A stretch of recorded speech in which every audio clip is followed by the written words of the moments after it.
तारों के बारे में चर्चा करूंगा तो उसमें आपको और डिटेल में बता दूंगा कि क्या होता है कि जैसे आप बताएं अकबर ने हिंदू धर्म के साथ क्यों कुरान को जोड़कर एक दिन लड़ाई नया बनाया, उसकी कथा सुनाता हूं, ध्यानपूर्वक सुनिएगा, बड़ी अच्छी कथा है। बीरबल कहता था कि भगवान कण कण में विराजमान है। तो एक दिन अकबर ने कहा बीरबल से कि हे बीरबल, मेरा हीरे की अंगूठी में भगवान विराजमान है? तो उसने कहा है, सिद्ध कर। उन्होंने मुझे समय चाहिए। अब बेचारे बीरबल की हालत खराब, 6 महीने हो गए, कोर्ट तक नहीं गया क्योंकि जानता था सामने जाऊंगा पूछेंगे माँ गड़बड़ होगी। उन्होंने मुझे समय देना पड़ेगा। तो ठीक है, समय दिया ना तुझे। 6 महीने बाद क्या होता है कि एक छोटा सा बालक साधु वो आता है, बीरबल के घर पहुंचता है और भिक्षा मांगता है। तो बीरबल बाहर आता है तो बालक देखते ही पहचान जाता है, क्या बात है, बहुत दुखी लग रहे हो, चिंतित हो, क्या बात है? बोलते बालक, प्रॉब्लम यह है कि अकबर जी ने ऐसी बात कही है कि हीरे की अंगूठी में भगवान हर जगह व्याप्ते हैं, तो मुझे मालूम है, परंतु मैं सिद्ध कैसे करूं कि वो हीरे की अंगूठी में है? बोलते कोई बड़ी बात नहीं है, मुझे ले चलो। बोलते बीरबल जी को विश्वास आया, उन्होंने उसको लेकर कहाँ पहुंच गए? दरबार में।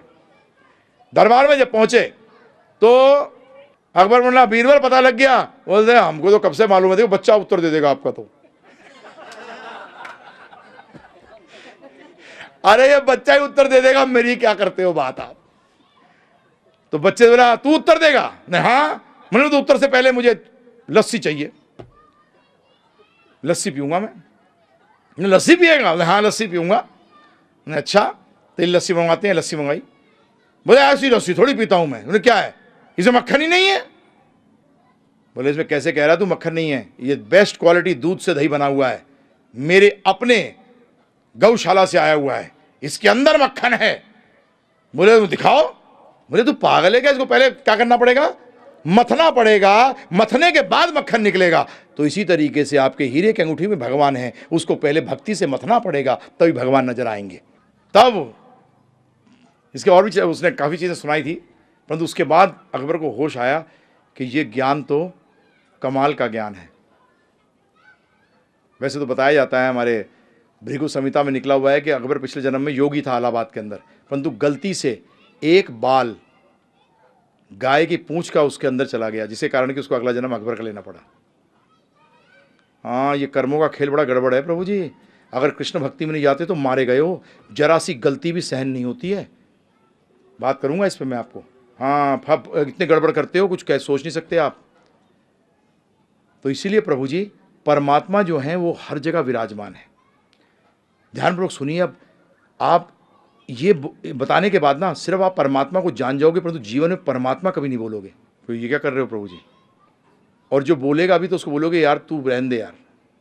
सुनते हैं, देखिए 13वें अध्याय के 23वें श्लोक में भगवान क्या कहते हैं। उपदृष्टा अनुमंता च भर्ता भोक्ता महेश्वरा परमात्मेति चाप्य उक्तो देहे अस्मिन् पुरुषः परः।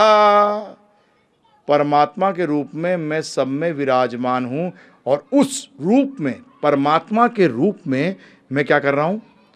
उपदृष्टा अनुमंता। ध्यानपूर्वक सुनिएगा प्रभु जी। उपदृष्टा का मतलब जो कुछ हो रहा है उसके ऊपर मैं नजर रख रहा हूं, और अनुमंता का मतलब न्याय कर रहा हूं। क्या कर रहा हूं मैं? न्यायाधीश है।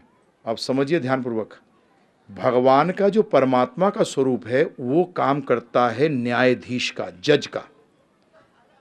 अब फिर समझिए, एक व्यक्ति है, ठीक है, मैं हूं, उदाहरण लेते हैं, हम अपने को मान लें, हम कोई गलती करते हैं और हमारे पिताजी जज भी हैं और पिता भी हैं, और हमने गलती करी, किसके सामने जाना पसंद करोगे? पिता के सामने या जज के सामने? हैं जी, डिसाइड कर लो। क्यों?